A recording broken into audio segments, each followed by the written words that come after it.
Hydrocarbon chapter की अगली mechanism है कोल्ब्स रिएक्शन। इसको हम कोल्ब्स इलेक्ट्रोलिटिक मेथड भी कहते हैं। और इस मेथड से आपको पता है कि sodium salt of carboxylic acid alkane में कन्वर्ट हो जाता है। किसी भी रिएक्शन को याद करने का तरीका यही होता है, उसका पर्पज याद कर लीजिए। इसका पर्पज क्या है, ऑब्जेक्टिव क्या है, उसमें होता क्या है। Sodium salt of carboxylic acid बन जाएगा एल्केन। आप चाहो तो potassium salt of carboxylic acid भी ले सकते हैं। ये कंपाउंड का नाम है sodium salt of carboxylic acid RCOONA, और हमारे पास एल्केन बन जाएगा RR। बीच में सिंगल बॉन्ड है, सब जानते हैं एल्केन में कार्बन कार्बन के बीच में सिंगल बॉन्ड होता है। अब ये रिएक्शन आपके सामने है, sodium salt of carboxylic acid, हमने इसको वाटर में डिसॉल्व किया है और इलेक्ट्रिसिटी पास कर दी है। Sodium salt of carboxylic acid को आपने वाटर में डिसॉल्व करना है, इलेक्ट्रिसिटी पास करनी है और एल्केन बन जाएगा। और ये बाई प्रोडक्ट निकल जाएंगे CO2 सोडियम हाइड्रोक्साइड हाइड्रोजन, ये आपके बाई प्रोडक्ट्स हैं। और इसी की हमने मैकेनिज्म करनी है, भाई रिएक्शन हुई कैसे। तो सिंपल सा है, आपने टैंक लेना है जिसको हम कहते हैं बच्चों इलेक्ट्रोलिटिक टैंक कहते हैं हम लोग, इलेक्ट्रोलिटिक टैंक। और उस इलेक्ट्रोलिटिक टैंक में आपने sodium salt of carboxylic acid को वाटर में डिसॉल्व कर देना है, टैंक में डाल देना है। एक तरफ एनोड होगा, एक तरफ कैथोड होगा, बाहर बैटरी लगी होगी, बैटरी देगी electricity, sodium salt of carboxylic acid alkane बन जाएगा। चलिए स्टार्ट करते हैं। Sodium salt of carboxylic acid water के अंदर है, वाटर में डिसॉल्व है, कैटायन एनायन बन जाएगा। एक कैटायन एक एनायन, सब जानते हैं एसिड बेस सॉल्ट वाटर में डिसॉल्व होते हैं, कैटायन एनायन में चेंज हो जाते हैं। ये कैटायन बन गया, ये एनायन बन गया। अब देखिए वाटर भी ब्रेक डाउन होगा, सबको पता है वाटर भी कैटायन एनायन में ब्रेक डाउन होता है। वाटर बन गया H पॉजिटिव OH नेगेटिव। हमने 2 मोल्स ऑफ वाटर लेने हैं, 2 मोल्स वाटर लेंगे, 2H प्लस बन जाएगा, 2OH माइनस बन जाएगा। तो जरा ध्यान से देखिएगा, ये भी प्लस माइनस बन गया, कैटायन एनायन बन गया, ये भी कैटायन एनायन बन गया, दोनों कैटायन एनायन में चेंज हो गए। अब यहां से 2OH माइनस और यहां से 2Na प्लस रिएक्ट कर जाएंगे। 2Na प्लस 2OH माइनस बन गया 2NaOH। एक प्रोडक्ट का तो पता लग गया भाई। अब जरा देखिए कौन कौन बचा। यहां से ये बचा, मैं मार्क कर देता हूं, और यहां से ये बच गया। ये वाला पार्ट जाएगा एनोड के पास, ये वाला पार्ट एनोड की तरफ माइग्रेट हो जाएगा, मूव कर जाएगा, और ये वाला पार्ट कैथोड की तरफ माइग्रेट हो जाएगा। कितना आसान है सीखना। ये वाला पार्ट एनोड की तरफ माइग्रेट होगा, ये वाला पार्ट कैथोड की तरफ माइग्रेट होगा। माइग्रेट का मतलब मूव हो जाएगा। ये एनायन है, एनायन एनोड की तरफ माइग्रेट होते हैं, A for anion, A for anode. ये कैटायन है, कैटायन कैथोड की तरफ माइग्रेट होते हैं, C for cation, C for cathode. Anion anode की तरफ माइग्रेट होते हैं, कैटायन कैथोड की तरफ माइग्रेट होते हैं। एनायन एनोड की तरफ माइग्रेट होंगे, कैटायन कैथोड की तरफ माइग्रेट होंगे। अब क्या होता है, एनोड पर इलेक्ट्रॉन लॉस होते हैं, ऑक्सीडेशन रिएक्शन। एनोड पर ऑक्सीडेशन होती है, यानी कि एनोड पर इलेक्ट्रॉन लॉस हो जाते हैं। कितने इलेक्ट्रॉन लॉस होंगे, ध्यान से देखिएगा। जितना माइनस चार्ज यहां पर है उतने इलेक्ट्रॉन लॉस होंगे। कितना माइनस चार्ज है, 2 माइनस चार्ज, तो 2 इलेक्ट्रॉन आपके लॉस हो गए। 2 इलेक्ट्रॉन लॉस हो गए, इसने अपना चार्ज डिस्चार्ज कर दिया, इसका चार्ज खत्म हो गया। ये देखिए कोई चार्ज नहीं इसके पास। तो एनोड पर एनायन जाएगा, अपना चार्ज खत्म कर देगा। कैसे खत्म करेगा, इलेक्ट्रॉन लॉस करके। और कितने इलेक्ट्रॉन लॉस होंगे, जितना नेगेटिव है, 2 नेगेटिव है, 2 इलेक्ट्रॉन लॉस हो गए। अब ये 2 इलेक्ट्रॉन कौन लेगा, कैथोड पर जो मौजूद है, कौन मौजूद है, 2H प्लस। इसने इलेक्ट्रॉन लॉस किया, वहां इलेक्ट्रॉन गेन हो जाएंगे। तो 2H प्लस ने 2 इलेक्ट्रॉन गेन किए, H2 बन गया। ये देखिए H2 बाई प्रोडक्ट बन गया। देखिए दो बाई प्रोडक्ट का फैसला हो गया, एक NaOH एक H2। तो कैथोड पर तो रिएक्शन खत्म हो गई, हमें समझ आ गया। अब इसका क्या होगा ये देखना है। इसको हम नीचे उतार देंगे। कौन सी गैस निकल गई बच्चों, CO2 गैस निकल गई। देखिए 2 CO2 गैस बाहर निकल गई। यहां हमने 2 नहीं लगाया, चले लगा देते हैं। 2 CO2 निकल गया। ये देखिए 2 CO2 भी निकल गया। किन किन का फैसला हो गया, 2Na plus 2OH minus 2NaOH। इधर से H2 का फैसला हो गया, इधर से CO2 का फैसला हो गया। तो 2 CO2 बाहर निकल जाएंगे और बचेगा 2R और साथ में एक अनपेड इलेक्ट्रॉन। इसे कहते हैं एल्काइल फ्री रेडिकल। अब बच्चे कहते हैं सर ये अनपेड इलेक्ट्रॉन कहां से आया, चलिए इसको चेक कर लेते हैं। कोई भी आर का एग्जांपल ले लीजिए, हमें पता हमारा फेवरेट आर कौन है, मिथाइल CH3। अब बताइए कार्बन के आउटर मोस्ट में कितने इलेक्ट्रॉन होते हैं, 4। कार्बन के आउटर मोस्ट में 4 इलेक्ट्रॉन होते हैं, लेकिन हाइड्रोजन तो केवल 3 है, 1 2 3। तो 3 इलेक्ट्रॉन तो शेयर हो गए, 1 इलेक्ट्रॉन बच गया। ये जो 1 इलेक्ट्रॉन बचा, इसी को बोलते हैं फ्री रेडिकल, अनपेड इलेक्ट्रॉन। ये पूरा ग्रुप फ्री रेडिकल है, और फ्री रेडिकल वो ग्रुप होते हैं जिनके पास इकलौता इलेक्ट्रॉन होता है बचा हुआ, जिसको शेयरिंग में हिस्सा नहीं मिलता। ये इलेक्ट्रॉन बच जाएगा। ये बहुत रिएक्टिव होता है, क्योंकि ये कहता सबने तो शेयर हो गए, सारे इलेक्ट्रॉन शेयर हुए, मैं शेयर नहीं हुआ, अब मुझे भी रिएक्शन करनी है। तो सिंपल है ना, ये 1 इलेक्ट्रॉन कहां से आया, आर ले लिया मिथाइल, सी के पास यहां 3 हाइड्रोजन है, सी के आउटर मोस्ट में 4 इलेक्ट्रॉन होते हैं, 3 शेयर हो गए, 1 बच गया, वही अनपेड इलेक्ट्रॉन यहां पर मौजूद है। अब 2R है, RR, इसके पास अनपेड इलेक्ट्रॉन, इसके पास अनपेड इलेक्ट्रॉन, दोनों ने शेयरिंग कर लिया, बॉन्ड बना लिया, ये R के बीच में सिंगल बॉन्ड आ गया। इससे बच्चों बनता RR, एल्केन बन जाता, ये एल्केन बन गया आपके सामने। बस sodium salt of carboxylic alkane में कन्वर्ट हो गया। अब बच्चों के मन में क्वेश्चन होता है कि मैंने कैटायन को यहां पर भेजा कैथोड के पास, तो मैंने 2Na+ को क्यों नहीं भेजा, वो भी तो कैटायन है, उसका भी तो मन करेगा कि वहां जाए। ये इसलिए वहां नहीं जाता, ये कंसेप्ट है स्टैंडर्ड इलेक्ट्रोड पोटेंशियल का। ये 12th क्लास में चैप्टर का नाम है इलेक्ट्रोकेमिस्ट्री, वहां पर एक टॉपिक है प्रोडक्ट ऑफ इलेक्ट्रोलिसिस। हम क्या कर रहे हैं, हम इलेक्ट्रोलिसिस कर रहे हैं, हम इलेक्ट्रिसिटी प्रोवाइड करा के कंपाउंड बना रहे हैं। तो वहां पर टॉपिक है प्रोडक्ट ऑफ इलेक्ट्रोलिसिस, वहां इसका आंसर मिलेगा आपको कि जब भी 2Na+ और 2H+ में कंपटीशन होगा कैथोड में जाने का, 2H+ जीतेगा, 2Na+ नहीं जीतेगा। क्यों नहीं जीतेगा, इसका आंसर है स्टैंडर्ड इलेक्ट्रोड पोटेंशियल, वहां पर पढ़ लेंगे हम इसे। फिलहाल इतना याद करने के लिए मैंने बता दिया, इधर से 2Na+, इधर से 2H माने 2NaOH बच गया, ये 2H+ कैथोड की तरफ माइग्रेट होगा, और ये 2RCO- एनोड की तरफ माइग्रेट होगा, वहां इलेक्ट्रॉन लॉस होंगे, यहां इलेक्ट्रॉन गेन होंगे, और प्रोडक्ट बन जाएगा आपका एल्केन, मेजर प्रोडक्ट। बाकी बाई प्रोडक्ट आपके सामने मौजूद हैं। कहां से आया अनपेड इलेक्ट्रॉन, ये भी मैंने बता दिया। आर कोई भी आर ले लीजिए, मिथाइल इथाइल, आप अपने आप पता चल जाएगा कि ये सिंगल इलेक्ट्रॉन कहां से आया। इसके बाद हम करेंगे नेक्स्ट मैकेनिज्म, जिसका नाम है फ्री रेडिकल सब्स्टिट्यूशन रिएक्शन। ये देखिए आपके सामने मीथेन, और ये देखिए Cl2, यहां से एक H, यहां के एक Cl के साथ HCl बन जाएगा, बचा CH3, वो बचे हुए Cl के साथ CH3Cl बना देगा। देखिए दोनों Cl इस्तेमाल हो गए, एक ने HCl बना दिया, एक ने CH3Cl बना दिया। कंपाउंड को बोलेंगे क्लोरोमीथेन, और इसका कॉमन नेम है मिथाइल क्लोराइड। ये रिएक्शन अल्ट्रावायलेट लाइट हीट के प्रेजेंस में होती है। जहां भी ऐसा दिख जाए, यूवी लाइट, हीट, सनलाइट, तो समझ जाओ फ्री रेडिकल सब्स्टिट्यूशन रिएक्शन हो रहा एल्केन का। यहां पर एल्केन को ना मिथेन। अब हम इसी की मैकेनिज्म को करने वाले हैं। यह रिएक्शन 3 स्टेप में कंप्लीट होती है, चेन इनिशिएशन, चेन प्रोपेगेटिंग, और लास्ट चेन टर्मिनेटिंग। तो सबसे पहला है चेन इनिशिएशन। करना क्या है, इस Cl2 को नीचे उतार दो, इसके बीच में जो सिंगल बॉन्ड तोड़ दो, सिंगल बॉन्ड टूटेगा, सिंगल बॉन्ड में कितने इलेक्ट्रॉन, 2 इलेक्ट्रॉन, 1 इलेक्ट्रॉन इस Cl को मिलेगा, 1 इलेक्ट्रॉन इस Cl को मिलेगा। ये देखिए क्या बन गए, फ्री रेडिकल। अभी मैंने बताया था आपको, फ्री रेडिकल वो ग्रुप होते हैं जिनके पास अनपेड इलेक्ट्रॉन होता है, सिंगल इलेक्ट्रॉन होता है। बड़े बेचैन है, कर 1 इलेक्ट्रॉन भाई सिंगल, अब मुझे पेयर होना है, डबल होना है। Very very reactive species, very very reactive intermediates. तो पहले स्टेप में क्या बना, फ्री रेडिकल बन गया, उसी के नाम से क्या पढ़ा, फ्री रेडिकल सब्स्टिट्यूशन पढ़ा। तो हमने Cl2 को नीचे उतारा, उसके बीच का सिंगल बॉन्ड तोड़ दिया। तोड़ेगा कौन, यूवी लाइट और हीट। हम क्यों तोड़ेंगे, ये तोड़ेंगे, यूवी लाइट और हीट। तो इस तरह के कोवैलेंट बॉन्ड के टूटने को कहते थे होमोलिटिक फिजन, जीओसी में, जनरल ऑर्गेनिक केमिस्ट्री में।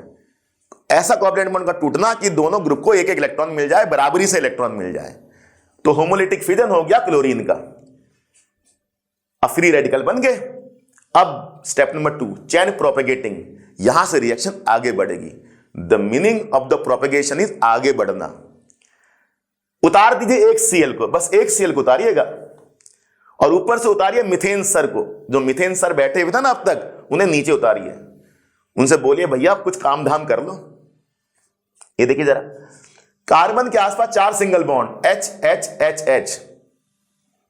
अच्छा, फ्री रेडिकल रिएक्शन को इस एरो से दिखाया जाता है, half headed arrow. Full headed मत दिखाना, हाफ हेडेड। ये हमने पढ़ा हुआ जीओसी में। तो बताइए, ध्यान से देखिएगा, CH के बीच में single bond, 2 electron, single bond में 2 इलेक्ट्रॉन होते हैं। 1 इलेक्ट्रॉन इस कार्बन को मिल गया, क्या बोलेंगे? Methyl free radical. ऊपर भी हमने इसके बारे में पढ़ा था, मिथाइल फ्री रेडिकल। तो ऐसे कोवलेंट बॉन्ड टूटा कि ये इलेक्ट्रॉन इसको मिला, ये इलेक्ट्रॉन इसको मिला, नीचे वाला इलेक्ट्रॉन इस H को मिला, ऊपर वाला इलेक्ट्रॉन इस कार्बन को मिला। जैसी कार्बन को ये इलेक्ट्रॉन मिला, बॉन्ड ब्रेक हो गया, मिथाइल फ्री रेडिकल बन गया। बचा H का इलेक्ट्रॉन, वो Cl के इलेक्ट्रॉन के साथ सिंगल बॉन्ड में कन्वर्ट हो जाएगा, ये HCl बन गया। कितना सिंपल है, Cl का इलेक्ट्रॉन जो ऊपर Cl बना था, उसका इलेक्ट्रॉन H के इलेक्ट्रॉन के साथ HCl बना देगा और कार्बन का इलेक्ट्रॉन बाहर हो जाएगा। ये बन गया methyl free radical, unpaired electron आ गया इसके पास। अब आगे देखिए, ये मिथाइल फ्री रेडिकल फिर दोबारा Cl2 से रिएक्ट करेगा। कितना आसान है, देखिए, ये इलेक्ट्रॉन Cl के पास आया, आ गया भाई, नीचे वाला इलेक्ट्रॉन इस कार्बन के इलेक्ट्रॉन के साथ सिंगल बॉन्ड बना देगा, ये इलेक्ट्रॉन इस Cl के इलेक्ट्रॉन के साथ सिंगल बॉन्ड में कन्वर्ट हो गया, क्या बन गया? CH3Cl, और ऊपर वाला इलेक्ट्रॉन इस Cl के पास आ गया। तो वही तो प्रोडक्ट है हमारा CH3Cl, क्या नाम है? मिथाइल क्लोराइड, क्लोरोमीथेन बन गया आपका क्लोरोमीथेन। आसान है, बस आपको एरो दिखाने पड़ते हैं एग्जाम में। और एरो कैसे दिखाना? Half headed. तो ये इलेक्ट्रॉन इस Cl के इलेक्ट्रॉन के साथ CH3Cl बन गया, और बाकी बचा ऊपर वाला इलेक्ट्रॉन, वो Cl के पास आया, बन गया आपका फ्री रेडिकल। अब बताइए कौन अब बचा है? यहां पर ये वाला Cl अभी भी बचा है, हमने केवल इस Cl को उतारा नीचे, ये Cl तो अभी भी बचा है। ये Cl और ये Cl आपस में सिंगल बॉन्ड में कन्वर्ट हो जाएंगे, ये चेन टर्मिनेट हो जाएगी। देखिए, ये Cl बीच में सिंगल बॉन्ड हो गया, Cl2 बन गया। चेन टर्मिनेट करने के और भी तरीके हैं, ये सबसे सिंपल तरीका है। अब हम पढ़ने वाले हैं मोस्ट इंपॉर्टेंट रिएक्शन की मैकेनिज्म, जिसका नाम है इलेक्ट्रोफिलिक सब्स्टिट्यूशन रिएक्शन, शॉर्ट में कहते हैं ESR। देखिए आपके सामने कितनी ESR है, 5। Halogenation, alkylation, acylation, nitration, sulphonation. Halogenation में क्या लेंगे? Cl2 या लेंगे Br2। एल्काइलेशन में क्या लेंगे? एल्काइल हैलाइड, यहां पर है मिथाइल क्लोराइड। एसाइलेशन में लेंगे एसिड क्लोराइड, यहां पर है एसिटाइल क्लोराइड। नाइट्रेशन में लेंगे HNO3, नाइट्रिक एसिड। सल्फोनेशन में लेंगे H2SO4, सल्फ्यूरिक एसिड। ये 5 तरह की ESR होती हैं, halogenation, alkylation, acylation, nitration, sulphonation. Halogenation में जैसे कि मैंने बताया Cl2 लेंगे, कैटलिस्ट क्या लेंगे? Anhydrous AlCl3। उसी तरह से एल्काइल हैलाइड में क्या लेंगे? Anhydrous AlCl3। एसिड क्लोराइड में भी क्या लेंगे? Anhydrous AlCl3। आप चाहो तो एनहाइड्रस FeCl3 भी ले सकते हो। एनहाइड्रस मतलब जिसमें वाटर की मौजूदगी ना हो, वाटर की प्रेजेंस ना हो, उसे एनहाइड्रस कहा जाता है। नाइट्रेशन होता है नाइट्रिक एसिड के साथ, कैटलिस्ट लेते हैं सल्फ्यूरिक एसिड। सल्फोनेशन में किसी कैटलिस्ट की जरूरत नहीं होती, बहुत सिंपल है। अब देखिए, सबके अपने अपने इलेक्ट्रोफाइल जनरेट होंगे, तभी नाम पड़ा स्टेप 1 का, जनरेशन ऑफ इलेक्ट्रोफाइल। तो बताइए पहला स्टेप क्या है इलेक्ट्रोफिलिक सब्स्टिट्यूशन रिएक्शन की मैकेनिज्म का? Generation of electrophile. नाम ही इलेक्ट्रोफिलिक सब्स्टिट्यूशन रिएक्शन है, तो इलेक्ट्रोफाइल तो जनरेट होंगे, सबके अपने अपने इलेक्ट्रोफाइल जनरेट होंगे। Cl2 का इलेक्ट्रोफाइल क्या बनेगा? Cl+। CH3Cl का इलेक्ट्रोफाइल क्या बनेगा? CH3+। CH3COCl का इलेक्ट्रोफाइल क्या बनेगा? COCH3+। नाइट्रिक एसिड का इलेक्ट्रोफाइल क्या बनेगा? NO2+। सल्फ्यूरिक एसिड का इलेक्ट्रोफाइल क्या बनेगा? SO3। ध्यान देंगे, SO3 यहां पर इलेक्ट्रोफाइल है, जो बाद में बेंजीन के हाइड्रोजन से मिलकर SO3H में चेंज हो जाएगा। ये सारे के सारे जो इलेक्ट्रोफाइल हैं, ये इलेक्ट्रॉन पुअर हैं, इनको इलेक्ट्रॉन की तलाश है। ये देखिए, मैंने यहां पर इलेक्ट्रोफाइल लिया नाइट्रो, कहां से आया? NO2+। कहां से आया? नाइट्रेशन से। नाइट्रेशन मतलब HNO3। मैंने NO2+ नाम का इलेक्ट्रोफाइल लिया है। अब इलेक्ट्रॉन पुअर है, इसको इलेक्ट्रॉन की तलाश है। इसके इलेक्ट्रॉन की तलाश कहां जाके पूरी होगी? बेंजीन पर जाके पूरी होगी। बेंजीन का जो डबल बॉन्ड है, उसके इलेक्ट्रॉन पाई इलेक्ट्रॉन कहते थे, पाई इलेक्ट्रॉन। डबल बॉन्ड का इलेक्ट्रॉन पाई इलेक्ट्रॉन। ये पाई इलेक्ट्रॉन दान हो जाएगा यहां पर, यहां से पाई इलेक्ट्रॉन दान हो जाएंगे, यहां पर दान का मतलब डोनेट हो जाएंगे। तो पाई इलेक्ट्रॉन डोनेट हो जाएंगे यहां पर। जैसे ही पाई इलेक्ट्रॉन डोनेट हो जाएंगे भाई इलेक्ट्रोफाइल की इलेक्ट्रॉन की तलाश पूरी हो जाएगी। इसी को कहते हैं इलेक्ट्रोफिलिक सब्स्टिट्यूशन रिएक्शन। भाई इलेक्ट्रोफाइल को इलेक्ट्रॉन की तलाश है, वो तलाश कहां जाके पूरी होगी? बेंजीन के पाई इलेक्ट्रॉन से।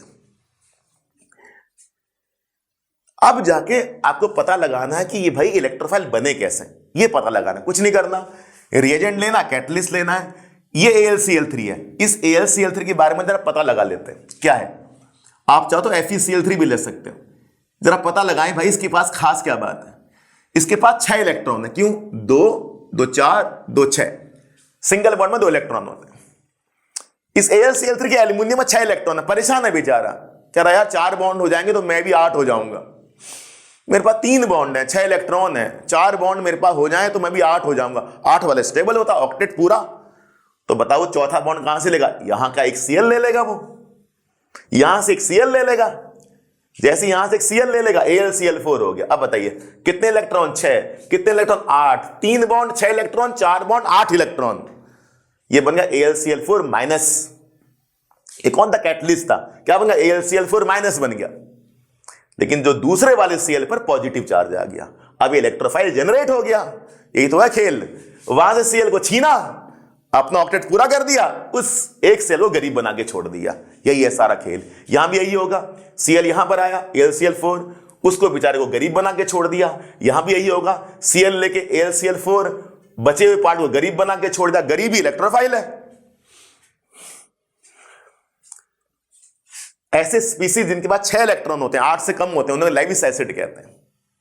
अच्छा, उनको भी लेविस एसिड कहते हैं जिनके 8 इलेक्ट्रॉन है लेकिन d ऑर्बिटल इनकंप्लीटली फिल्ड है, जैसे SO3। उस पर हम आएंगे बाद में, टॉपिक को इंटरमिक्स ना करें। ये H+ आपका यहां पर आया, नाइट्रिक एसिड ऑक्सीजन ने से इलेक्ट्रॉन दिया। देखिए पहले OH का एक बॉन्ड था, OH के 2 बॉन्ड हो गए। ये H यहां पर जाके बॉन्ड बना देगा। देखिए H यहां पर जाके बॉन्ड बना दिया, ये देखिए बॉन्ड बना दिया, बाकी वो पार्ट सेम है। अब यहां से वाटर बाहर निकल जाएगा। देखिए वाटर बाहर निकल जाएगा, पूरे बॉन्ड को लेके चला जाएगा, उसको गरीब बना के छोड़ देगा।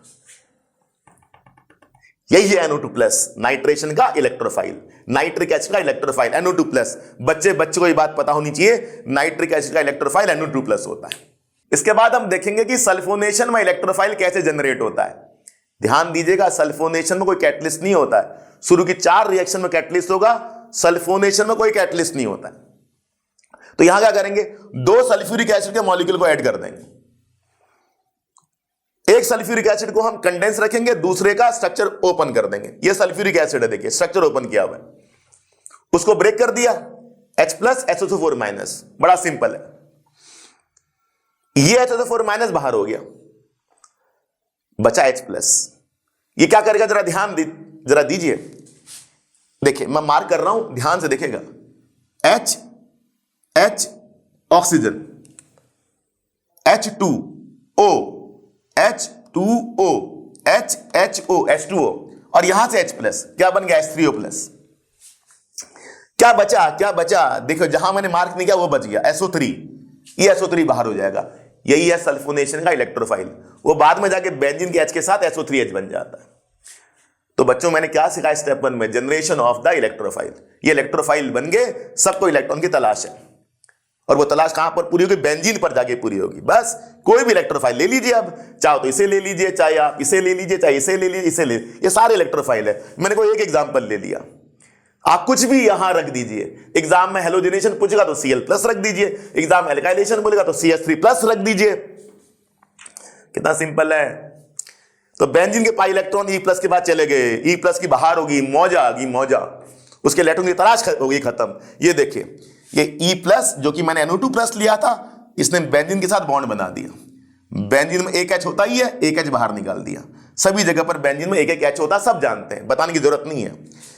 तो यहां पर तो E आ गया, इस जगह पर तो E आ गया, देखिए इस जगह पर E आ गया। E मतलब NO2, यहां पर E NO2 है, इलेक्ट्रोफाइल है। उस वाले बॉन्ड, यहां वाला जो पाई इलेक्ट्रॉन था, ये वाला, इस पर कोई इलेक्ट्रोफाइल नहीं आया, तो उस पर पॉजिटिव चार्ज आ जाएगा। भाई यहां पर तो ये आ गया, बॉन्ड बन गया, वहां बॉन्ड नहीं बना, तो पॉजिटिव वहां पर आ गया। क्या बोलेंगे? Formation of carbocation. सिंपल सी बात है ना, अगर मैं यहां पर एक बॉन्ड फॉर्म कर रहा हूं, ये बॉन्ड मैंने हटा दिया, यहां पर ई आया है, बॉन्ड का हिस्सा तो वहां भी था, वहां तो कुछ नहीं आया, तो वहां पर प्लस आ गया। तो हुआ यह है कि इस ई ने अपना प्लस चार्ज यहां पर जाके कैंसिल कर दिया, इस ई ने यहां पर जाके अपना प्लस चार्ज कैंसिल कर दिया, बट उधर प्लस चार्ज आ गया जहां पर ई नहीं आया है, ई इस कार्बन पर नहीं आया है।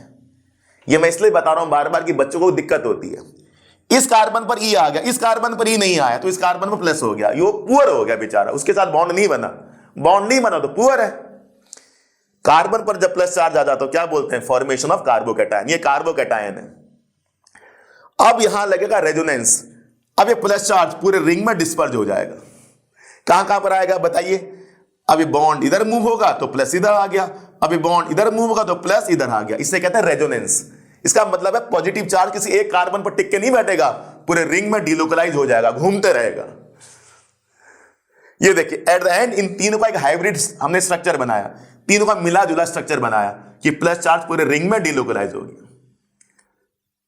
इसके बाद स्टेप थर्ड में क्या होगा, H अपना बॉन्ड बेंजीन को देके बाहर निकल जाएगा, H अपना बॉन्ड बेंजीन को देके बाहर निकल जाएगा। देखिए अब बेंजीन में कितने डबल बॉन्ड आ गए, 3 डबल बॉन्ड।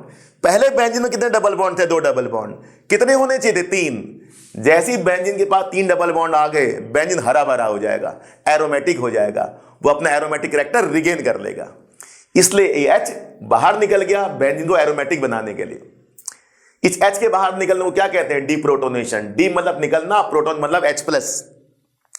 जैसे ही H बाहर निकला प्लस के फॉर्म में, H+, HSO4- H2SO4 बन गया।